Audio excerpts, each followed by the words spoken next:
শেষ ঠিকানা যদি 3.5 হাত মাটি হয়, তাহলে কিসের তো ক্ষমতার দাপট?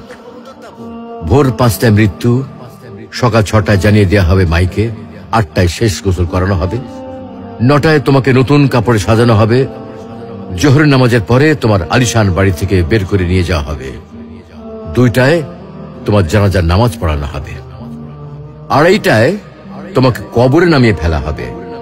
মাটি দেওয়া শেষ হয়ে গেলে কেউ তোমার জন্য দোয়া করবে, আর কেউ চলেও আসবে। এই তো জীবনের শেষ আয়োজন। তো কিসের তো অহংকার, কিসের তো ক্ষমতার দাপট? হ্যাঁ, ক্ষমতা কারোর জন্য চিরস্থায়ী নয়। অন্যায় ভাবে কাউকে ঠকালে একদিন ঠিক নিজেকেও ঠকতে হবে, এটাই নিয়ম। হ্যাঁ, এটাই নিয়ম। ভোরের সূর্যোদয়ের আলোতে যে পৃথিবী আলোকিত হয়, সন্ধ্যার সূর্যাস্তে তা আবার হারিয়ে যেত দেখি। অসত্য দিয়ে সত্যকে কখনো ঢেকে রাখা যায় না। প্রকৃতি বড়ই নির্মম।